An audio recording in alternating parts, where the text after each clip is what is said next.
해야지 될까 이런 생각을 했어요. 그래서 처음에는 복음에 대해서 좀 하려고 했어요. 왜냐면은 우리가 지금까지 수십 년 동안 다 신앙생활을 하고 다 목사님들이시고 그런데도 복음은 전하면 전할수록 복음에 대해서 알면 알수록 더 깊은 그런 느낌을 받더라고요. 그래서 복음에 대해서 좀 할까 했는데 갑자기 에스더를 하고 싶은 생각이 갑자기 막 또 일어나는 거예요. 장모님 지금 기도해 주신 것처럼 에스더가 오래전에 있었던 얘기지만 그게 이 시대에 우리들에게 꼭 필요한 얘기라고 생각이 되어집니다.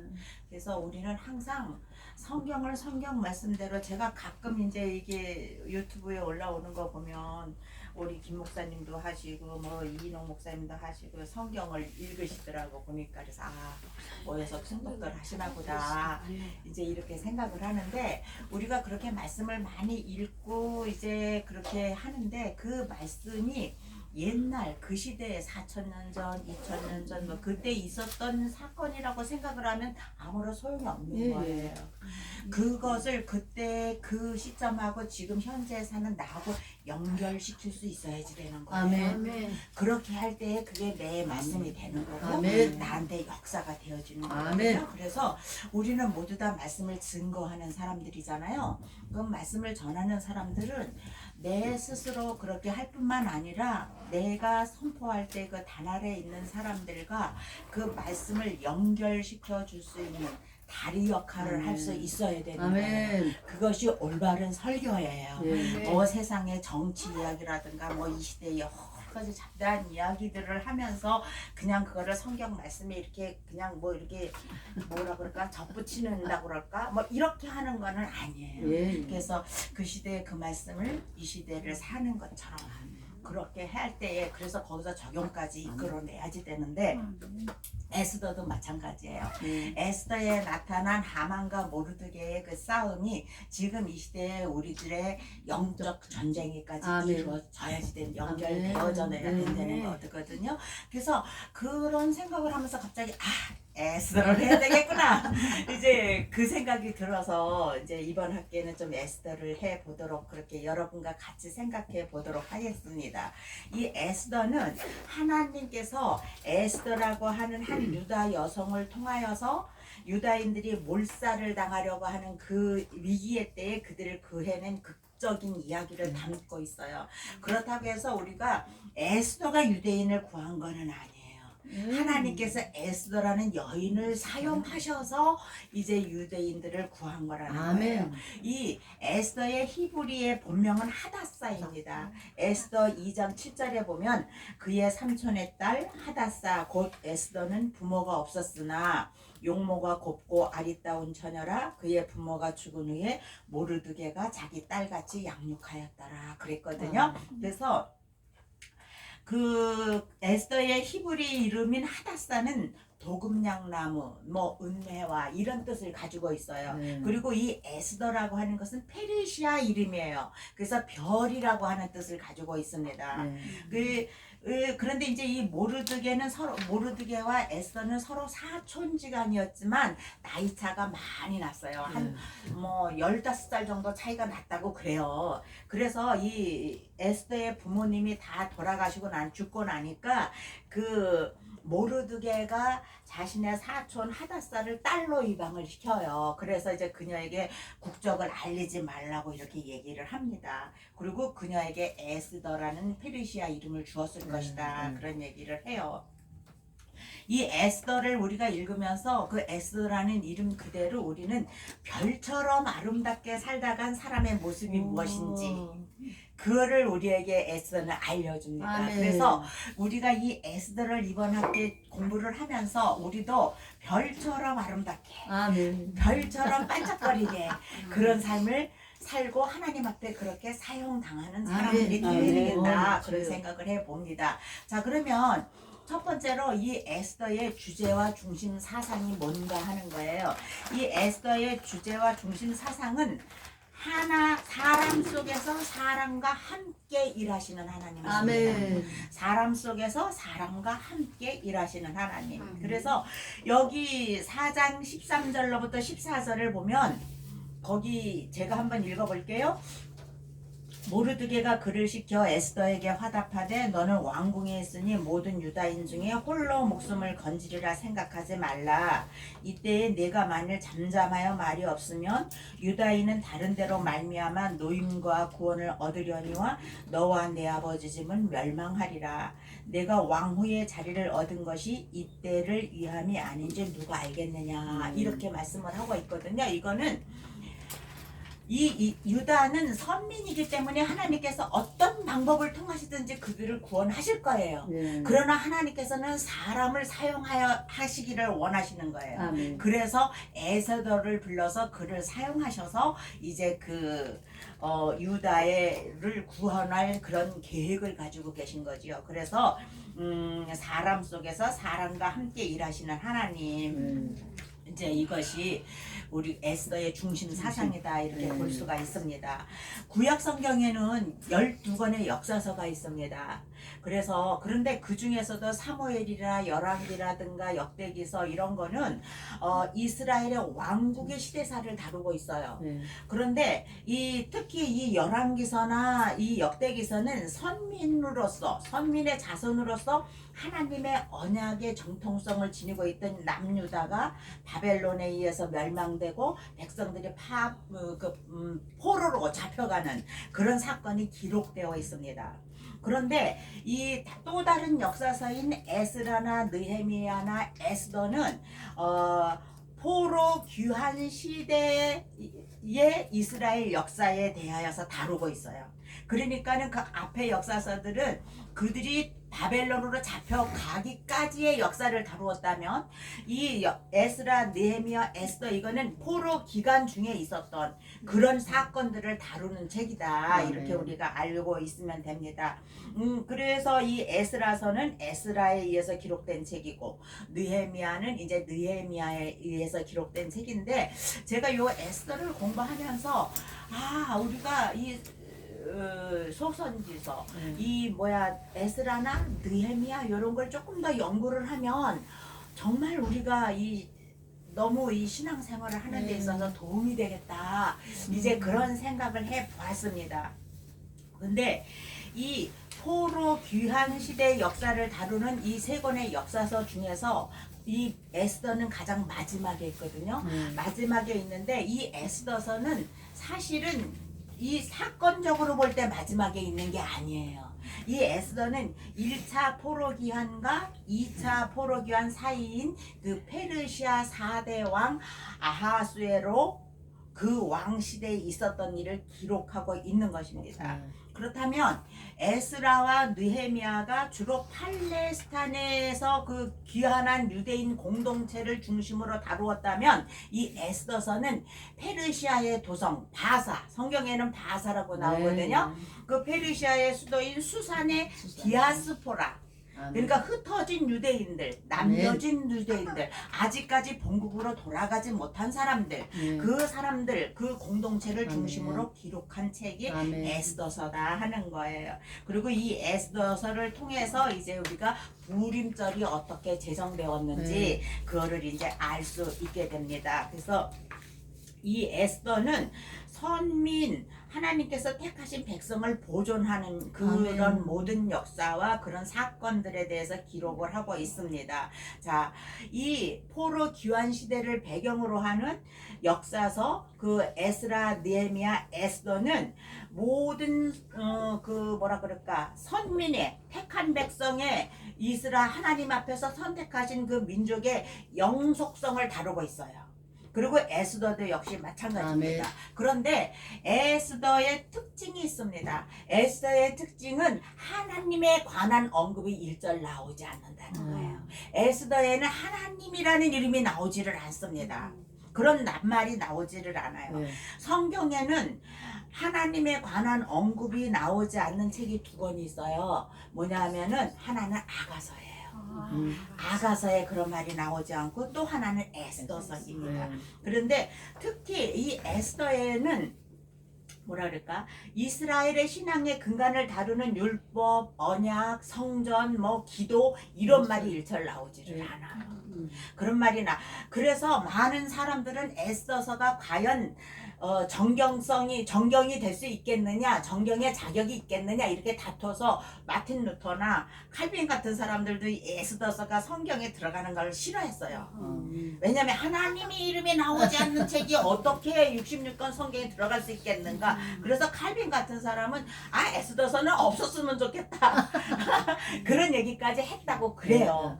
그러나 이제 그것이 정경에 포함이 되었는데 우리가 이 에스더서가 정경에 포함된 걸 이렇게 보면은 에스더서에는 하나님이라는 그런 말이 이름이 나오지는 않지만 무대 뒤에 계신 하나님을 알 수가 있다. 아멘. 그래서 직접적으로 언급되지는 않지만 그 하나님의 존재와 하나님의 영향은 이야기 전반에서 느껴진다고 하는 거예요.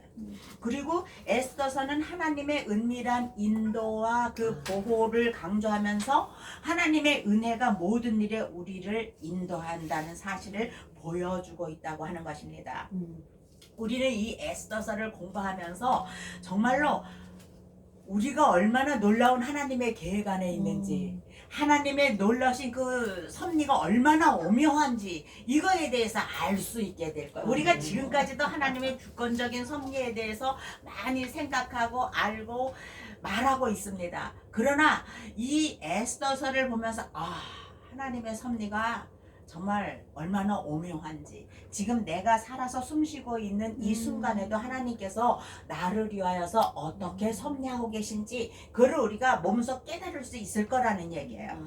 자, 그러면 이 에스더를 쓴 사람이 기록한 사람이 누구일까? 저자에 대해서 우리가 말을 한다면 이 저자는 익명의 유대인이라고 볼 수가 있어요. 어떤 사람들은 모르드게가 이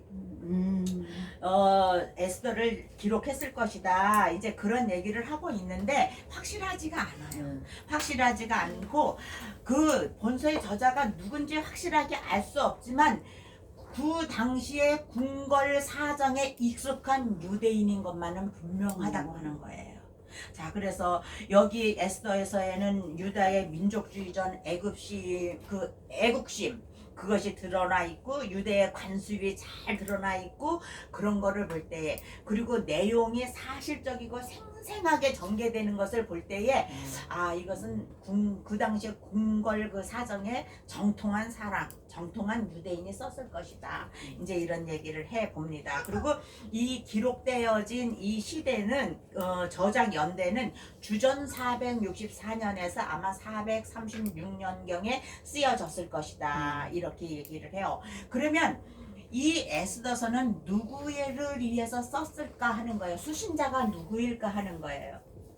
아까도 말씀드렸듯이 같은 역사서지만 에스라나 느헤미야서는 포로 귀환 공동체를 다루고 있어요. 그런데 이 에스더서는 아직까지 고레스에 의해서 너희들은 본국으로 돌아가라고 했잖아요. 그런데 돌아간 사람보다 거기 남아있는 사람이 더 많았거든요. 그러면은 그 사람들 예루살렘으로 귀환하지 못한 유대인들을 위해서 쓰여진 책이다. 이제 그런 거를 우리가 알 수가 있습니다. BC 538년에 페르시아를 건설한 바사를 건설한 고레스 왕. 우리가 성경에 고레스가 나오잖아요. 그 고레스는 그 자기가 그 바벨론을 무너뜨리고 페르시아라고 하는 나라를 세우면서 이제 거기에 포로로 잡혀온 이스라엘 사람들을 다 본국으로 돌아가라고. 너희들은 돌아가는 경비까지 다 줘요. 그 은그릇 금그릇 막 다 주잖아요. 그래서 돌아가라고 그래요. 그런데 그때 그래가지고 그때 제 1차 포로 귀환할 때에 보면은 그 유다 총독 셀스바살과 수룹바벨 우리가 잘 알잖아요. 수룹바벨 수룹바벨의 영도하에서 이스라엘 땅으로 제 1차 포로 귀환이 있게 됩니다. 있게 되는데 그때 모든 이스라엘 자손이 귀환한 것이 아니라고 하는 거예요.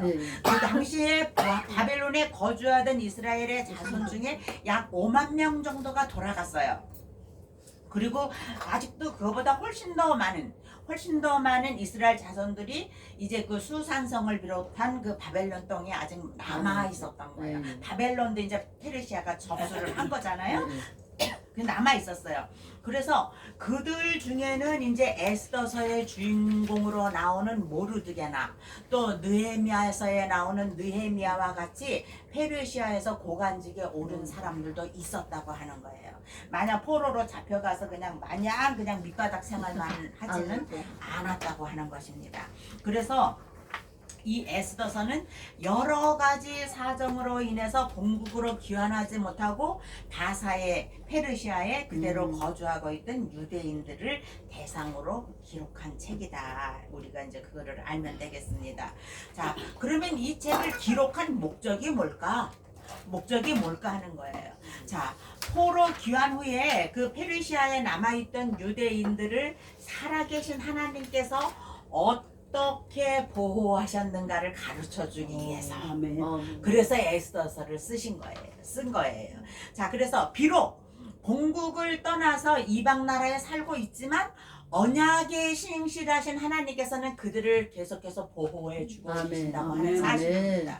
그래서 그것을 볼 때 이 본서는 에스더서는 모든 시대를 통하여서 끊임없이 사단의 위협을 받고 있지만 하나님의 특별하신 섭리로 보호받고 있는 모든 믿는 자들, 다시 말해서 영적으로 이 세상에서 디아스포라 된 사람들 모두에게 전하는 위로와 격려의 메시지다. 우리가 그렇게 받아들일 수가 있는 것입니다. 그러면 이 에스더는 역시 오늘을 살고 있는 저와 여러분을 위해서 기록되어진 책이라고 하는 것을 읽을 수가 있어요.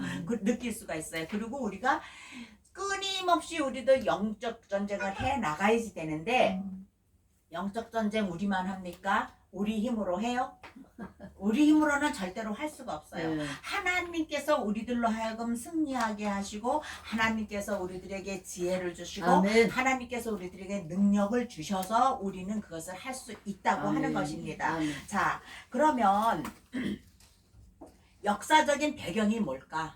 이 에스더가 기록되어졌을 때 그 역사적인 배경이 뭘까 하는 거예요.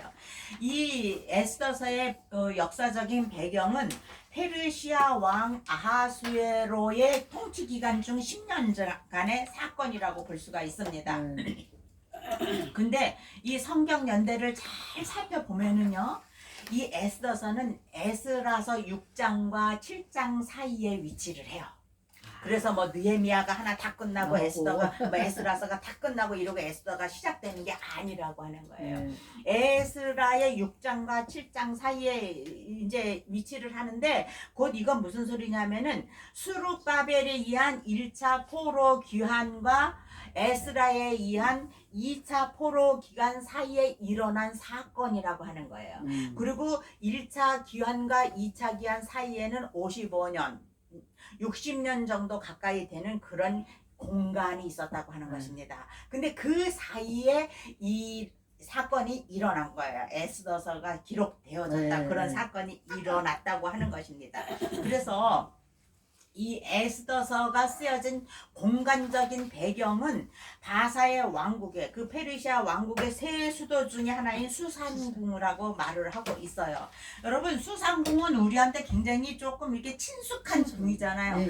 느헤미야도 수산궁에 있었고 또 다니엘도 수산궁에 있었다고 얘기를 하고 있거든요. 그들이 다 포로로 잡혀가서 거기에 있었던 거예요. 수산궁에. 그래서 이 수산은 페르시아 제국의 그 3대 왕인 그 아하수에로의 그 아버지인 다리오 왕에 의해서 이제 수도로 삼아진 그런 곳입니다. 그리고 페르시아에는 여기 말고도 뭐 이 수산궁은 겨울궁이거든요. 그러면은 거기에는 앙메다라고 하는 여름궁도 있었고 이제 또 페르세폴리스라고 하는 이런 궁궐이 있었어요. 궁궐이 이제 서너 개가 있었어요. 그리고 그 중에서도 궁 중에서도 페르세폴리스라고 하는 궁은 그리스도가 그 페르시아가 그리스의 알렉산더에 의해서 멸망이 되어지거든요. 거기 그 페르시아가 멸망할 때까지 페르시아의 수도였어요. 자, 그래서 이제 이 에스더는 뭐라 그럴까, 에스더서는 페르시아의 수산에 거하던 이스라엘 자손들과 역시 수산에 거주하던 이민족 중 하나인 아말렉 족속 간의 갈등으로 인하여서 이렇게 이제 뭐라 그럴까, 페르시아 제국 내 전 이스라엘 사람들이 멸절을 당할 그런 위기에 있을 때에 에스더라는 여인을 통하여서 이제 그녀의 배후에 역사하신 그 하나님의 아멘. 주권적인 아멘. 섭리, 네. 그것으로 인해서 승리한 사건을 기록하는 것이다. 이제 우리가 그렇게 볼 수가 있습니다. 그러니까 그 당시 페르시아에는 이 유다인들만 포로로 잡혀가서 있었던 것이 아니라 그 이민족인 아말렉 족속이 또 있었어요. 네. 우리가 출애굽기 배울 때 아말렉, 출애굽기 17장에서 아말렉에 대해서 배웠잖아요. 네. 그래서 그 아말렉 족속 간의 갈등이 이제 여기에서 일어나기를 시작을 하는 거거든요. 그래서 이 바사, 페르시아는 지금의 이란을 말합니다. 네. 그리고 이제 바벨론은 지금의 이라크를 이라크. 얘기를 해요. 네. 네, 이라크를 얘기를 합니다. 그거를 이제 우리가 알고 있으면 되겠어요. 자, 아하수에로 왕은 이 세상적인 역사책에 보면은 크세르크세스라는 이름으로 등장을 합니다. 이 시대의 이 모든 성경에 있는 내용들은 세상 역사에도 그대로 나와요. 네. 여러분, 페르시아라는 나라는 그런 나라잖아요. 옛날 우리가 동화책에 본 무슨 알리바바의 뭐 마슬렘 그런 거, 막 그런 게 다 거기서 이루어진 예, 예, 사건들이거든요. 그런데 이제 이 크세르크세스라고 하는 것은 영웅들을 다스리는 자, 그런 뜻을 가지고 있습니다. 그런 뜻을 가지고 있고, 히브리어로 번역하면 아하수에로가 되고 헬라어로는 크세르크세스라고 하는데, 세상에는 크세르크세스라고 하는 크세르크세스라고 하는 그런 이름으로 알려져 있는 그런 왕이에요. 근데 이 아하수에로 왕은 아버지 다리오 왕이 이루지 못한 그리스 정복의 꿈을 가지고 있었어요.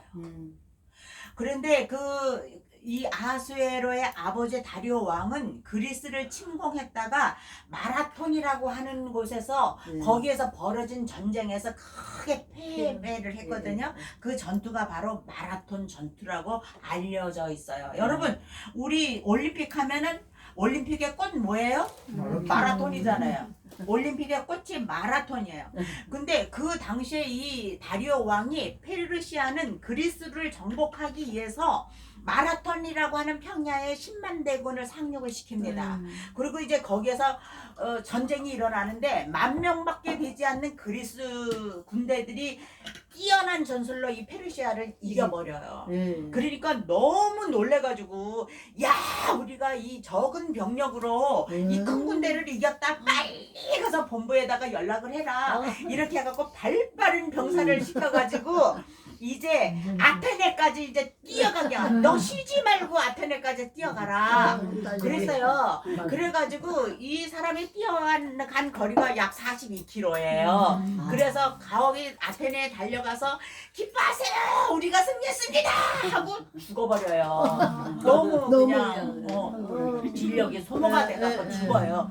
그래서 이 청년의 애국심과 승리를 기념하기 위해서 올림픽 경기에 마라톤이 생기게 되었다고 합니다. 이제 그런데 재미있는 거는 이 페르시아라는 이름이 이제 1935년도에 국호를 이란으로 바꿔요.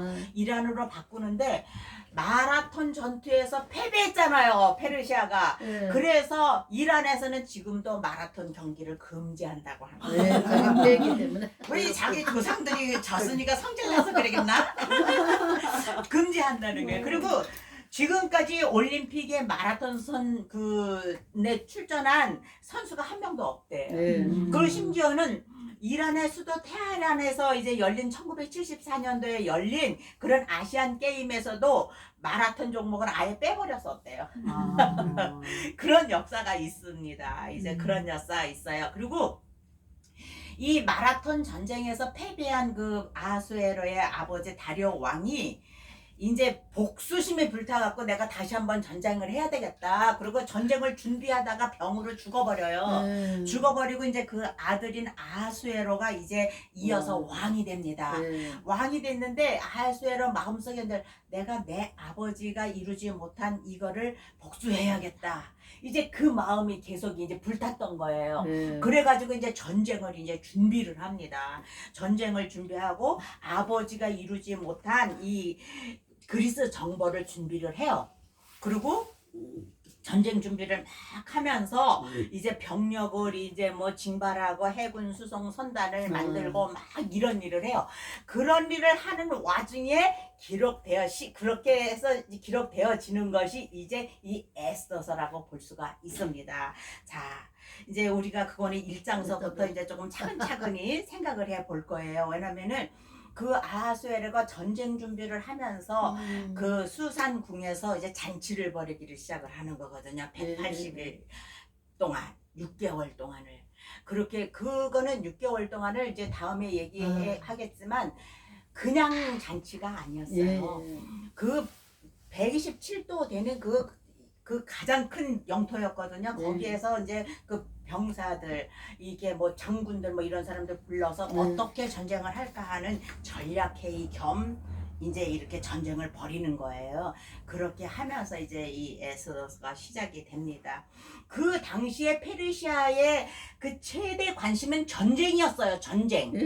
그래갖고 수르바벨을 선두로 한 1차 포로 기환이 있은 후에 더 이상 포로 기환이 진행되지 않은 것도 그 페르시아와 그리스의 전쟁 때문이라고 보고 있는 거예요. 그래서 그렇게 오랫동안 1차 포로 기한이 이루어진 다음에 2차 포로 기한이 이루어지지를 못하고 있었던 거예요. 그리고 또 한 가지 원인은 그 당시 바사 왕국에 다스리는 그 식민지의 종교를 고레스는 인정을 했었는데 아하수에로가 바꿨어요, 정책을. 왜냐하면 이제 너희들은 바사 왕국의 종교를 따르라는 거예요. 그렇게 했는데 그렇게 정책을 바꿔버렸는데 이 아하수에로의 이 정책을 다시 바뀌게 한 이야기가 바로 이 에스더서라고 하는 거예요. 그래서 이 에스더가 이제 그런 여러 가지 이제 그 하만과 싸워서 이기고 나서 그 이후에 2차, 3차 포로 귀환이 이제 이루어지고 있다고 하는 것입니다. 자, 그래서 우리가 에스더서를 보면 거기에는 정말로 그 죽으면 죽으리라는 그런 각오를 가지고 금식한 사건이 일어나잖아요. 거기도 기도라는 말은 없어요. 금식한 사건이 일어나는데 뭐 때문에 금식했겠어요? 기도하기 위해서 금식했을 거 아니에요. 그러면 그들이 누구를 위해서 누구에게 기도했겠어요? 하나님 앞에 기도했을 거 아니에요. 이렇게 해서 이 에스더서는 그것을 볼 때 이스라엘을 떠나서 외국 땅에서 살고 있는 유대인들이 자신들의 종교를 지키기 위한 몸부림이었다. 이제 그렇게 우리가 알 수가 있습니다. 그리고 그들이 기도하고 금식한 대상은 하나님이라는 사실을 우리가 알 수가 있어요. 그리고 이런 에스더의 활약에 힘입어서 제2차, 3차 포로 기한이 이루어졌고 그것으로 인하여서 에스라와 느헤미야 같은 인물들이 이스라엘로 돌아갈 수 있게 된 거예요. 자, 수르바벨이 가서 성전을 지었잖아요. 성전을 지었는데 아직까지도 그들의 정신은 완전하지 못했어요. 그때 2차 기한 후에 간 에스라가 그들을 향해서 붕의 물결을 일으키잖아요. 그리고 그 이후에 느헤미야가 가서 무너진 성벽을 재건하는 그런 역사가 나타나는 거예요. 자, 그래서 이 이스라엘 땅에서 다시금 성전을 짓고 율법을 중심으로 한 삶을 살아가게 된 것이 바로 이 에스더서의 역할 때문이었다. 굉장히 그러니까 예, 그거를 알 수가 있습니다. 그래서 에스더서는 1차 포로기한과 2차, 3차 포로기한 사이에 있었던 60년의 사이에 있었던 이야기다. 이거를 우리가 알면 되겠습니다. 자, 여기 보면 이 페르시아의 건국의 아버지 고레스가 이스라엘을 포로 귀환을 시키는 배경이라든가 이런 걸 보면 너무 재미있어요.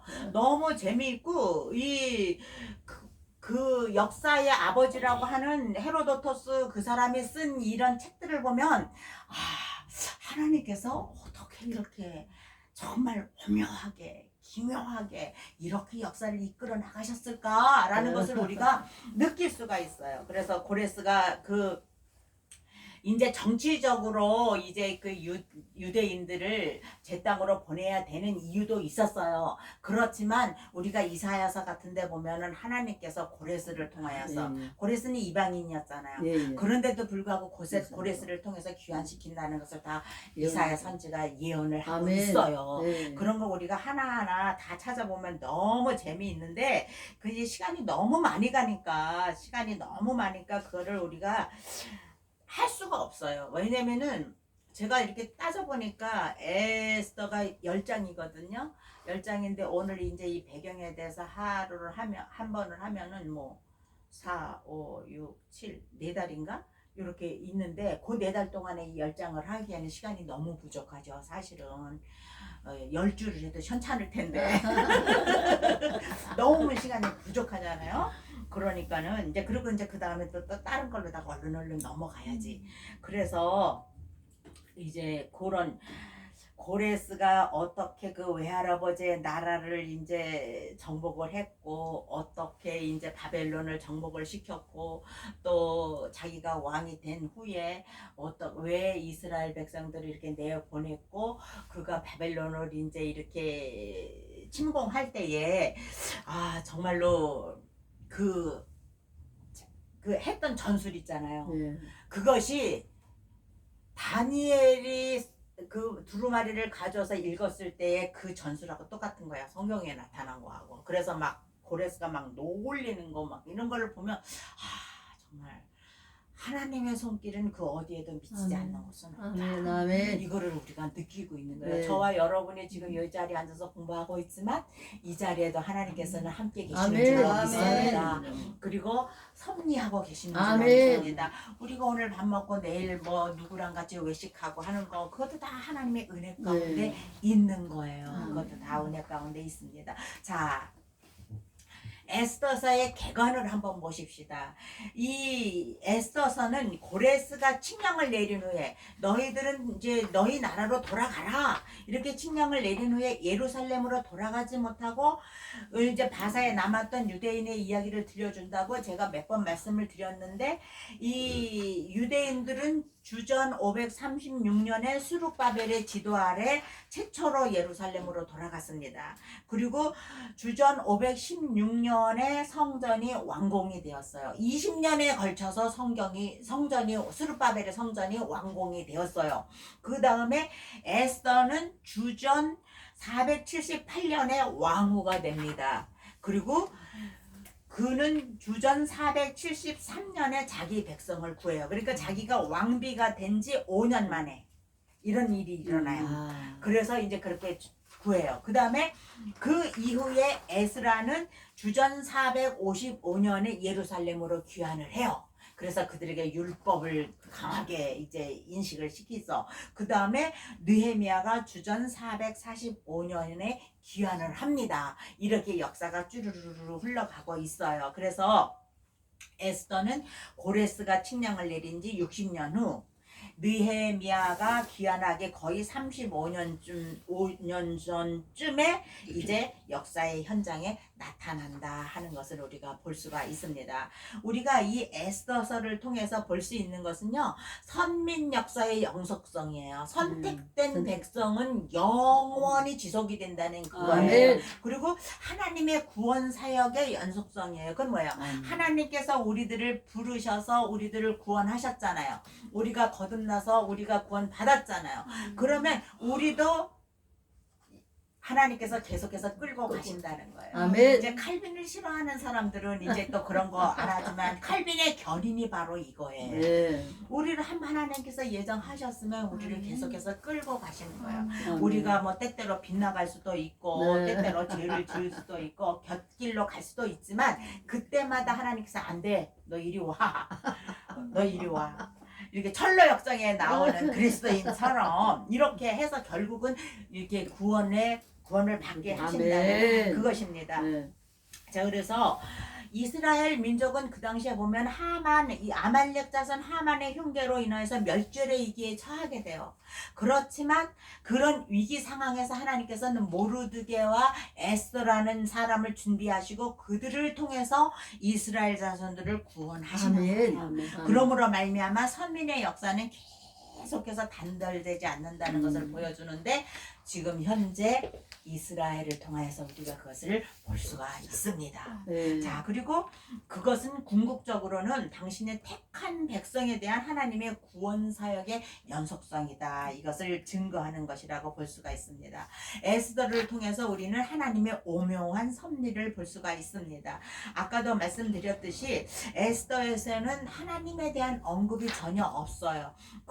그래서 어떤 사람들은 그렇다면은 우리가 옛날에 교회 다닐 때 제일 많이 했던 연극 중에 하나가 에스더잖아요, 사실은. 그리고 요셉 이야기 이런 거잖아요. 동방박사 이야기 이런 건데 에스더서가 그럼 하나님이라는 이름이 없는데 어떻게 우리의 신앙과 무슨 관계가 있느냐? 이렇게 묻는 사람도 있을 거예요. 그러나 에스더서 전반에는 하나님의 그 미묘하신 그 섭리가 강하게 암시되어 있다.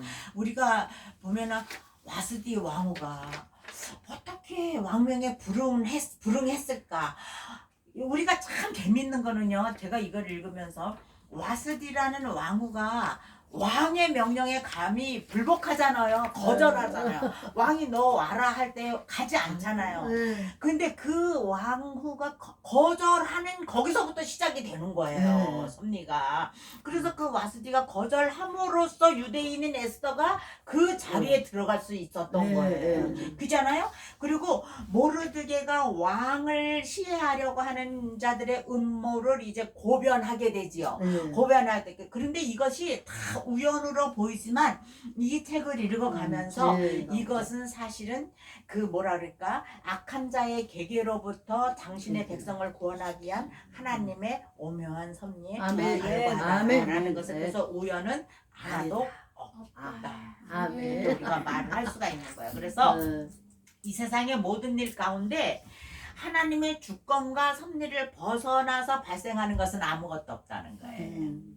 모든 것이 하나님에게서부터 나오고 하나님에게로 돌아간다고 하는 것입니다. 자, 이렇게 해서 그렇기 때문에 우리는 매사에 하나님의 주권과 섭리를 인정하는 그런 삶을 살아야지 된다고 하는 것을 우리가 배울 수가 있습니다. 자, 그리고 이 에스더서를 통해서 우리는 하나님의 백성에 대한 불의한 자들의 대적 거기에 대해서 볼 수가 있습니다. 자, 하만이 속한 아말렉 족속은 과거 이스라엘이 출애굽한 직후에 이스라엘의 후미를 뒤를 공격함으로써 적대적인 태도를 보였잖아요. 그리고 그로 말미암아 이스라엘과 아말렉은 영원한 원수가 되어버려요. 그죠? 그리고 아말렉은 사울 왕 때에도 진멸의 위기에 처하기도 했지만 사울이 그거를 하지를 않았잖아요.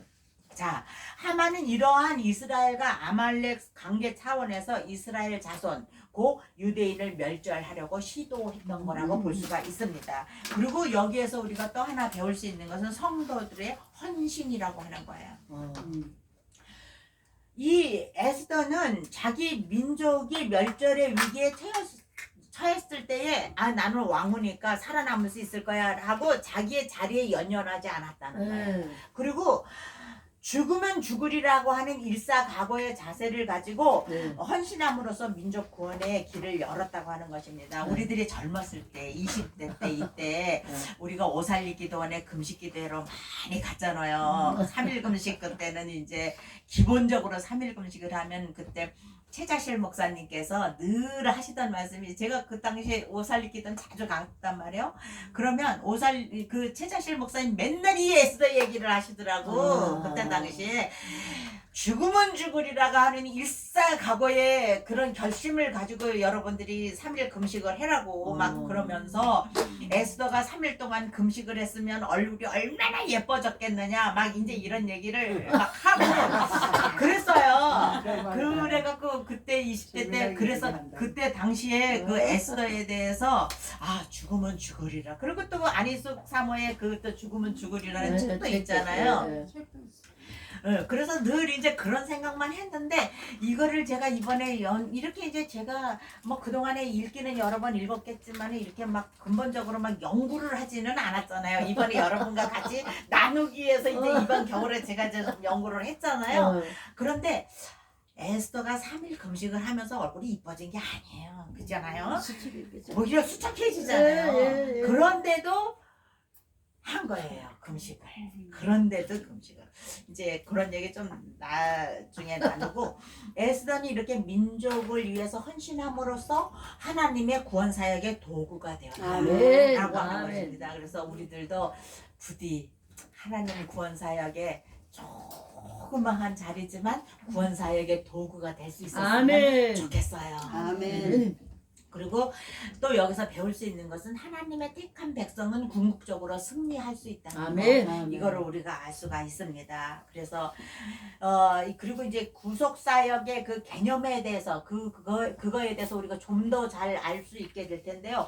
이 불임절을 통해서 여러분 이스라엘 백성이 출애굽에서 나올 때에 무슨 절기가 있었죠? 유월절이라는 게 있었잖아요. 자, 그렇다면은 이스라엘 민족이 애굽의 바로의 손에서 구원받은 것을 유월절이라고 한다면 유월절이라고 해서 대대로 지키는 것을 우리가 생각해 본다면 이 에스더서는 하만의 손에서 아말렉 그 원수의 손에서 구원받은 것을 대대로 지키는 불임절이라는 게 있어요. 그래서 어떤 분은 이것을 제2의 출애굽이다 이렇게 말씀을 하시는 분도 있습니다. 자 그러면은 에스더의 신학적인 주제가 무엇일까? 요거까지 우리가 좀 생각을 해 보겠는데요. 누가 역사의 주인공일까 하는 거예요. 누가 역사의 주인공? 에스더서의 우리가 구조를 보면은 우리가 에스더서를 계속 공부를 이제 이렇게 하잖아요. 많은 사람들한테 에스더와 같이 우리가 신앙을 지키고 막 이런 기도도 막 하잖아요. 그러는데 이 에스더서의 배경과 이 신학적인 구조를 좀 더 알면 우리가 좀 보다 더 확실하게 얘기를 할 수가 있지요. 자, 에스더서의 구조는 역전의 패턴이 지배를 하고 있습니다. 뭐냐면 에스더에는 놀라우리만큼 동시 발생적 사건이 나타나요. 뭐냐면 이게 우연이라는 게 나타난다는 거예요. 우연이라는 게.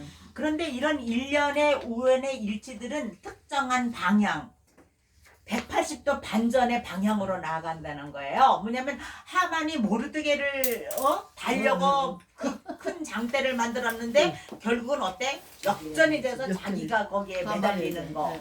그리고 그 유대인을 죽이려고 작정을 했는데 결국은 자기네들이 다 멸절을 당하고 만다는 이제 이런 그래서 우리는 이런 일련의 삶을 운명의 역전이다 이렇게 부르는데요. 요즘 젊은이들이 좋아하는 말이 있어요. 무슨 말인지 알아요? 인생 역전이라고 하는 말이에요. 요즘 젊은 사람들이 인생 역전을 좋아해요. 내가 비록 흙수저로 태어났지만 내가 정말로 역전, 내 인생이 역전이 돼서 금수저가 되었으면 좋겠다 이런 생각들을 많이 해요.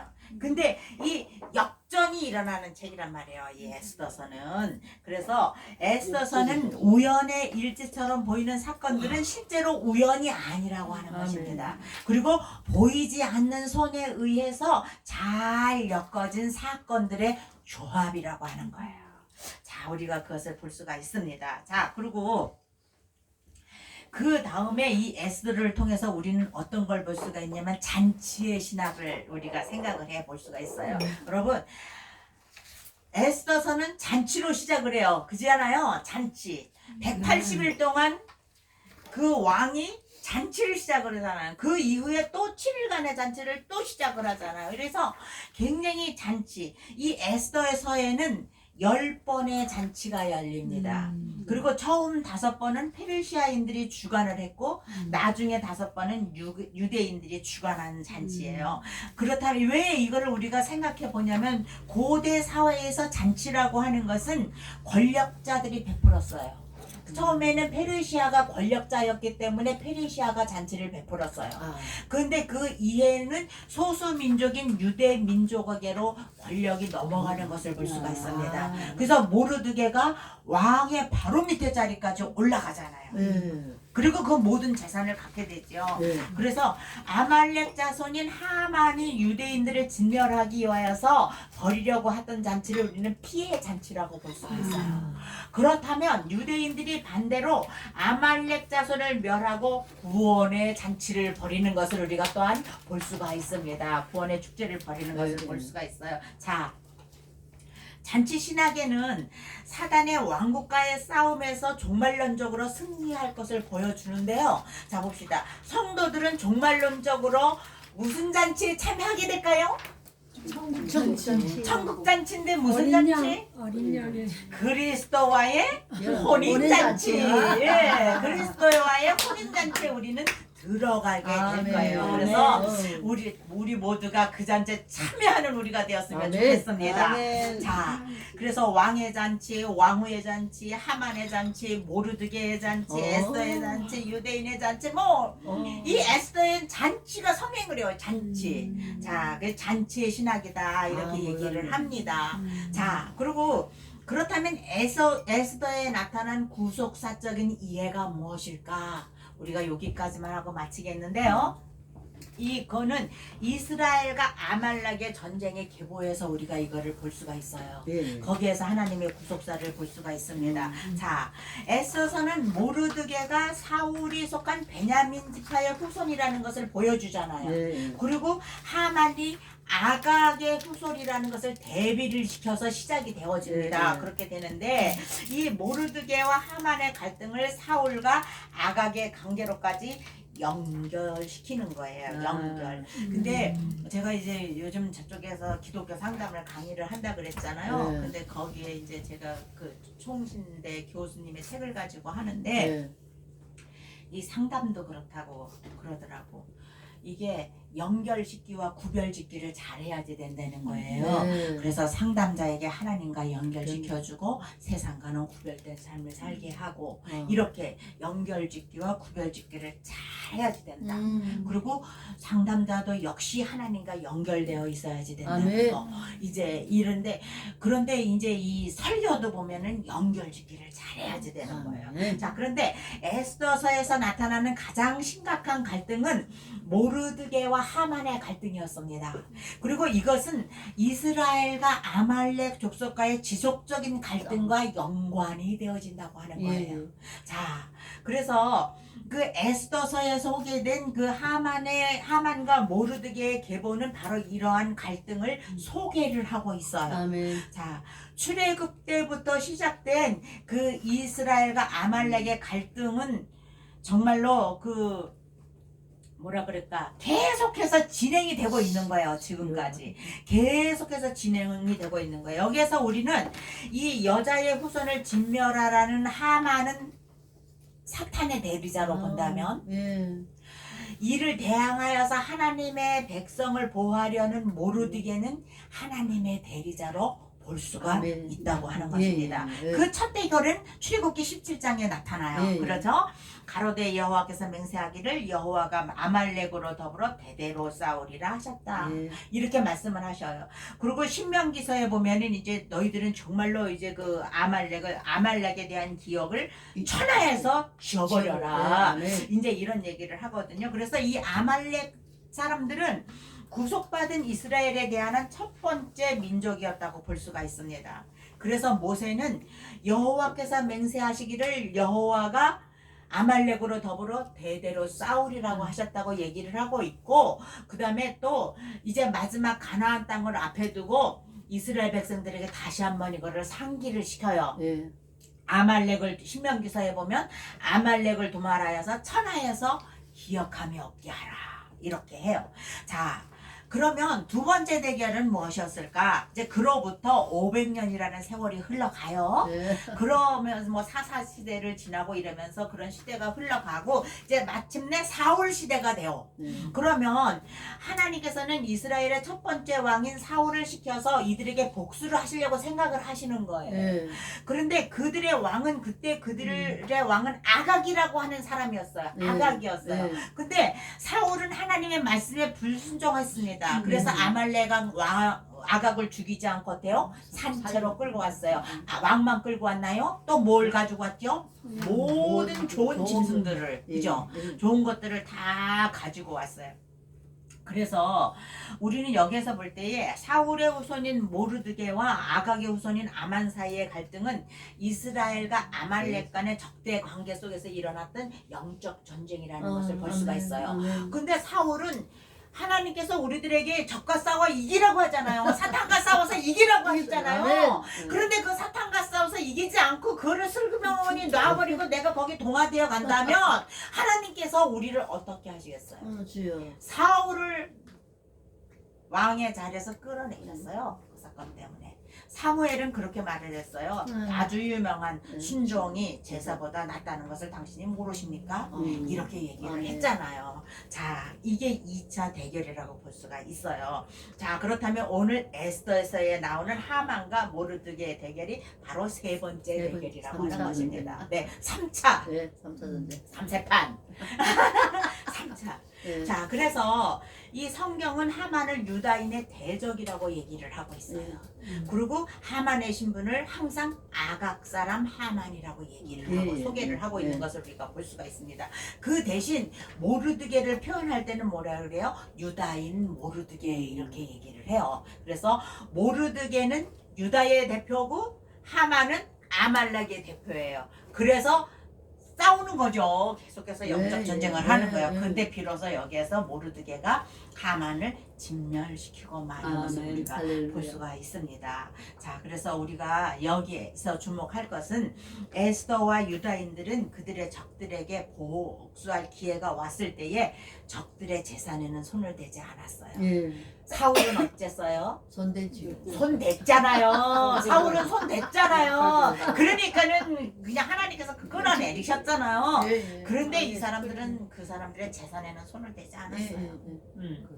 그리고 저자는 이 에스더에서는 이것이 3번이나 강조되고 있다는 것을 우리가 볼 수가 있습니다. 유다인들은 단지 정당방위만 했어요. 그리고 이를 기회로 재산을 얻으려고는 하지 않았다는 것을 우리가 볼 수가 있습니다. 자, 우리는 이 시점에서 결단해야지 돼요. 저와 여러분이 이 시점에서 결단해야 되는데 무슨 결단? 아말렉이 되지 말자. 아멘. 사람을 실족해 하여서 화를 자초하지 않겠습니다라고 결단하는 시간이 되어야 된다는 거예요. 그 다음에 나만 실족해 않는 것이 아니라 소자라도 실족해 하지 않겠습니다. 그런 결단이 있어야 되는 거예요. 그리고 우리는 절대로 아말렉처럼 살아서는 안 된다고 하는 것입니다. 그리고 우리는 복의 출발이 되어야지 된다고 하는 사실이에요. 그래서 우리는 주의 백성들을 축복하는 자가 되어야지 된다고 하는 것입니다. 내가 축복할 때 하나님께서 축복해 주시고 내가 생명을 살리는 일을 할 때에 하나님께서는 나의 생명을 살려주실 것입니다. 자, 그래서 우리가 구원을 받았으면 이제 남은 것은 잘 살고 멋지게 살아야 되는 거예요.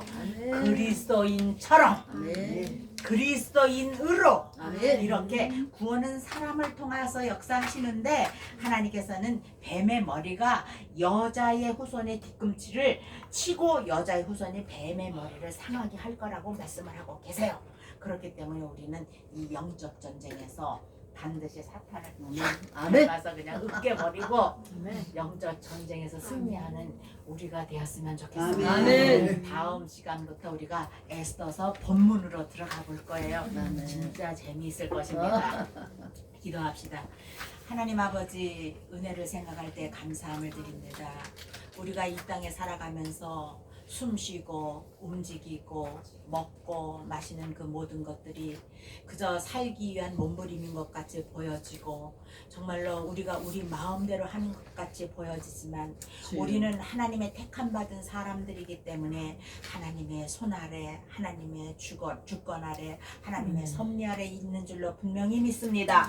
하나님 아버지, 우리가 날마다 하나님의 뜻에 순종하면서 정말로 하늘나라를 향하여서 옮겨갈 수 있도록 축복 축복하시고 인도하시고 함께하여 주시옵소서. 아멘. 오늘부터 우리가 에스더서를 공부하고 있습니다. 하나님 에스더서를 통하여서 우리가 하나님의 놀라우신 집권적인 섭리를 발견할 수 있게 하시고 그것을 내 삶에 연결시킬 수 있게 아멘. 하시고 하나님 아버지 늘 우리가 승리의 삶을 살아갈 수 있도록 불임절의 그 날의 행복을 느낄 수 있도록 아멘. 우리 하나님께서 인도하시고 축복하여 아멘. 주시옵소서.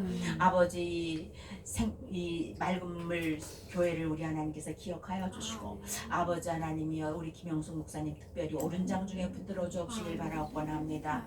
우리 당신의 사랑하는 종들을 한 사람 한 사람 기억하시고 그들의 기도의 제목과 그들이 바라는 것들 우리 하나님께서 아실 터인데 하나님께서 보시기에 합당한 것으로 아멘. 채워 주시옵소서. 아멘. 남은 시간 주 앞에 의탁하옵고 예수님의 이름으로 기도드리옵나이다. 아멘.